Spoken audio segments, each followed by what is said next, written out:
5 साल पहले अंसल दंपति ने उस पोश कॉलोनी में यह विशाल बंगला खरीदा था। उनके आते ही कॉलोनी की महिलाएं उनको अपनी किट्टी पार्टी में शामिल करने पहुंच गई थीं।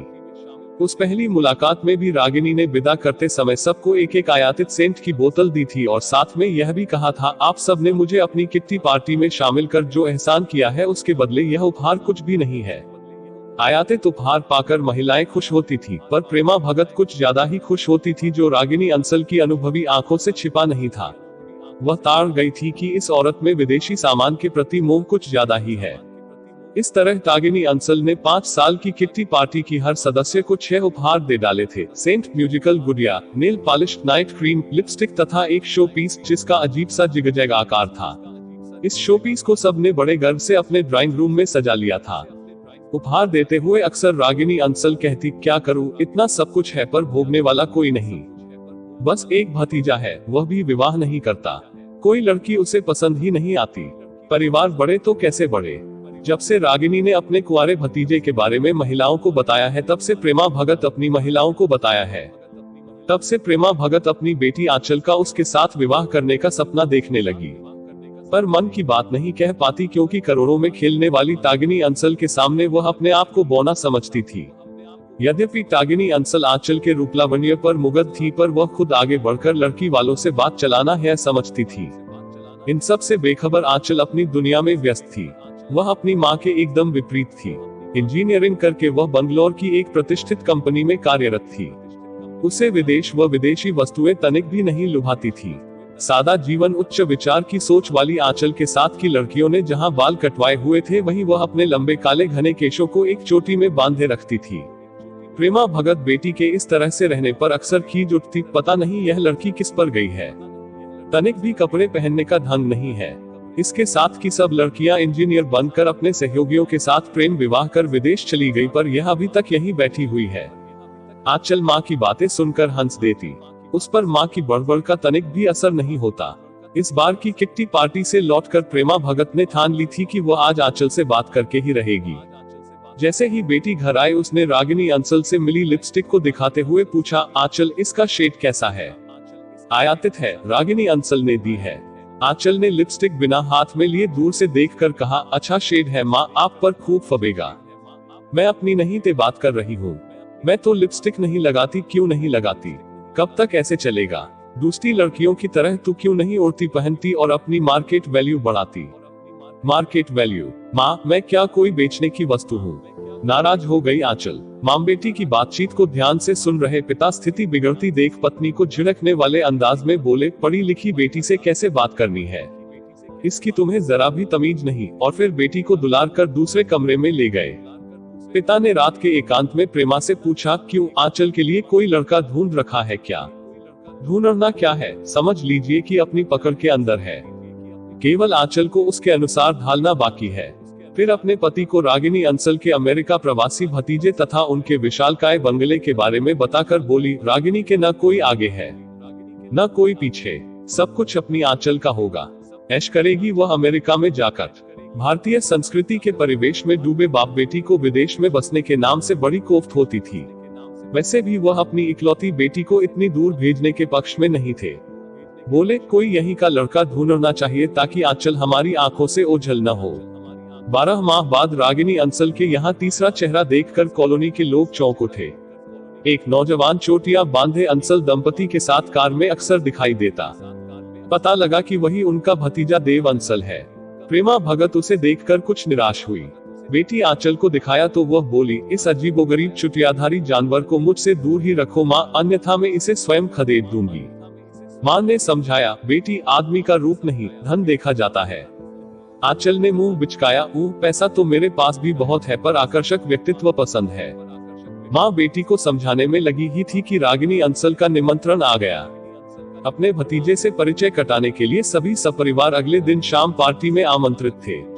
आंचल जाने को तैयार नहीं थी, पर माँ के टोने धोने के कारण तैयार हुई। पार्टी क्या थी, एक अच्छा खासा बड़ा आयोजन था जिसमें शहर के तमाम बड़े बड़े उद्योगपति, बड़े बड़े नेता, सरकारी अफसर सपरिवार आए थे। उनके साथ उनके परिवार की बेटियां भी आई थी, जो एक से बढ़कर एक डिजाइन की पोशाक पहने अपने शरीर की नुमाइश लगाने में लगी हुई थी। आंचल सबसे अलग कुर्सी पर बैठी हाथ में ठंडा पेय लेकर उन्हें देखने में लगी हुई थी।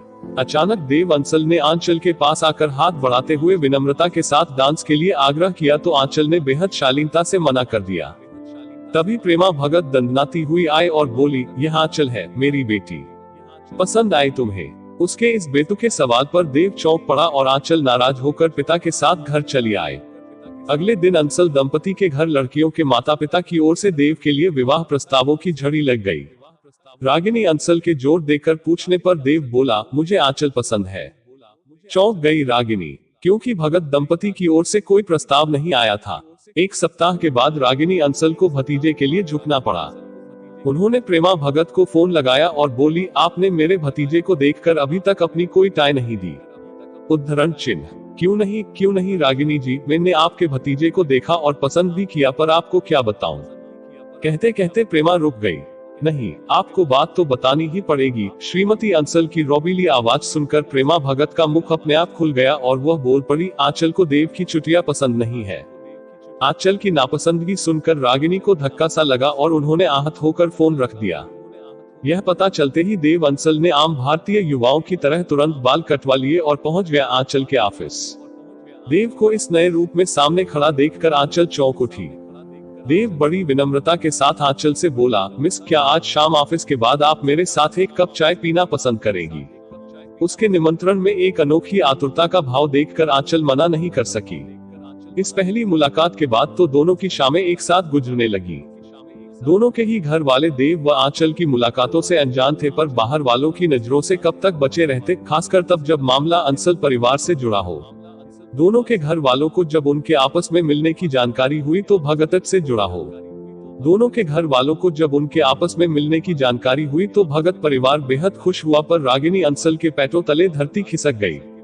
इस बीच देव ने आंचल के सामने विवाह का प्रस्ताव रख दिया। आंचल ने भी हाँ कर दी। बेटी के हाँ कटने की बात सुनकर प्रेमा भगत ने उसे खुशी से चूमते हुए कहा, आखिर बेटी किसकी है। एक भव्य समारोह में देव व आंचल का विवाह हो गया। चूंकि अंसल परिवार के साथ रिश्ता हुआ था और आंचल के माँ बाप ने यह पता लगाने की कोशिश नहीं की कि देव अमेरिका के किस शहर में रहता है तथा वहाँ काम क्या कर रहा है, फिर भी आंचल के बॉस केशवन ने उसका त्यागपत्र अस्वीकार करते हुए उसे समझाया, आंचल में तुम्हारे पिता समान हूँ, बहुत अनुभवी हूँ, अनजान देश में अनजान पुरुष के साथ जा रही हो। बेशक देव तुम्हारा पति है, पर तुम उसके बारे में अधिक तो नहीं जानती, इसलिए नौकरी मत छोड़ो। वहाँ न्यूयॉर्क में भी हमारी कंपनी की एक शाखा है, मैं तुम्हारी पोस्टिंग वहीं कर दे रहा हूँ, अवश्य ज्वाइन कर लेना। देव को बिना बताए आंचल ने वहाँ का नियुक्ति पत्र संभाल कर रख लिया था। एयरपोर्ट पर विदा करने आए लोगों की भीड़ देखकर आंचल को अपने भाग्य पर रश्क होने लगा। लगभग 16 घंटे का हवाई सफर था, पर देव अपने ही ख्यालों में खोया था। बड़ा विचित्र लगा आंचल को। पहली बार आंचल को ध्यान आया कि देव ने अपने बिजनेस के बारे में उसे कुछ भी नहीं बताया था। पूछने पर बोला, दूर जा रही हो तो खुद ही सब देख लेना। न्यूयॉर्क शहर की सीमा से लगा मेटा कारखाना है, कांटों के कलपुर्जे बनते हैं। आश्वस्त हुई आंचल जानकर। न्यूयॉर्क पहुंचकर अगले ही दिन सुबह देव कारखाने चला गया तो उस विशालकाय बंगले में आंचल अकेली ही रह गई। देव जब तीसरे दिन भी नहीं लौटा तो चौथे दिन बोर होकर आंचल ने नौकरी ज्वाइन करने का मन बनाया। कंपनी की न्यूयॉर्क शाखा के बॉस रेमंड ने उसका बेहद गर्मजोशी से स्वागत किया, पूरे स्टाफ से परिचय करवाया। पति के रूप में देव अंसल का नाम सुनते ही वहां अचानक चुप्पी छा गई। आंचल ने चौंक कर रेमंड की ओर देखा तो उन्होंने इशारे से आंचल को अपने केबिन में बुलाया और पूछा, क्या वास्तव में तुम्हारे पति देव अंसल ही है? रेमंड के प्रश्न और स्टाफ के लोगों की चुप्पी को देखकर उसे किसी अनहोनी का पूर्वाभास हो रहा था। कुछ रुककर रेमंड ने फिर पूछा, मैडम देवुंसल से आपका विधिवत विवाह हुआ है या आप दोनों की लिव इन व्यवस्था है? यह लिव इन व्यवस्था क्या होती है, मैं समझी नहीं सर। स्पष्ट बताए, आंचल कांपते हुए बोली। जब बिना विवाह के लड़का और लड़की पति पत्नी की तरह साथ रहने लगते हैं तो उसे लिव इन व्यवस्था कहते हैं। रेमंड बोले, विश्वास नहीं होता कि देव अंसल जैसे व्यक्ति ने विवाह कैसे कर लिया। वह तो लिव इन व्यवस्था का पक्षधर है। तकरीबन 2 साल पहले अरुणा नाम की एक लड़की देव के साथ लिव इन थी। गर्भवती हो गई तो देव पर विवाह के लिए जोर डालने लगी, तब देव ने उसे अपने घर से निकाल बाहर किया। सुनते हैं उसने आत्महत्या कर ली। आंचल ने उनका वाक्य पूरा किया। चौंक कर रेमंड ने आंचल की ओर देखा और बोले, नहीं, उसने आत्महत्या नहीं की थी, उसकी हत्या हुई थी। पुलिस को देव पर शक था। वह इस मामले में जेल भी गया था पर सबूत के अभाव में छूट गया। आंचल याद करने लगी अरुणा को, जो उसके साथ कॉलेज में पढ़ती थी, और अचानक पता चला कि उसको किसी NRI से प्रेम हो गया था और वह हमेशा के लिए अमेरिका चली गई थी। रेमंड ने बताया कि देव ने अपने कारखाने में ही एक छोटा सा बंगला बनवा रखा है। वहां आजकल मिली नाम की एक अमेरिकन लड़की लिव इन व्यवस्था में देव के साथ रह रही है। फिर कुछ रुककर बोले, यहाँ आने वाले कुछ भारतीय पुरुष दोहा मानदंड अपनाते हैं। अकेले में यहाँ कुछ और भारत में माता पिता तथा रिश्तेदारों के सामने कुछ अलग मुखौटा ओढ़े रहते हैं। आंचल सोच रही थी कि देव का असली चेहरा सबके सामने लाना होगा ताकि वह आगे किसी लड़की की भावनाओं से खिलवाड़ न कर सके। अपने दफ्तर के एक अमेरिकन सहयोगी के साथ वह अंसल के कारखाने की ओर चल पड़ी। ठिकाने पर पहुंचकर आंचल ने देखा कि कारखाने के पश्चिमी छोर पर स्थित बंगला दूर से ही लुभा रहा था। वह कारखाने के सामने वाले दरवाजे से न जाकर बंगले की दूसरी तरफ वाले दरवाजे से अंदर घुसी। कुत्तों के भौंकने की आवाज सुनकर अंदर से एक बेहद खूबसूरत युवती बाहर निकली। बड़े ही सहज भाव से आंचल ने आगे बढ़कर उसका अभिवादन किया और बोली, मैं आंचल हूँ, देव से मिलने के लिए भारत से यहाँ आई हूँ। उस लड़की ने अंग्रेजी में कहा, देव बाहर गया है, 1 घंटे के बाद लौटेगा, आप यहाँ बैठकर इंतजार कर सकती हैं। आंचल यही तो चाहती थी। उसे अंदर ले जाते हुए मिली ने अपना परिचय दिया, मैं देव की पत्नी मिली हूँ। तपाक से आंचल बोली, मैं भी देव की कानूनन यथा पत्नी हूँ। उसने 15 दिन पहले भारत में मुझसे विवाह किया था। 1 घंटे बाद जब देव लौटा तो मिली और आंचल को एक साथ एक सोफे पर बैठा देखकर बौखला गया। वह घबराकर उल्टे पांव वापस लौटने ही वाला था कि दोनों ने उसे लपक कर पकड़ लिया और अंदर ले जाकर एक कमरे में बंद कर दिया।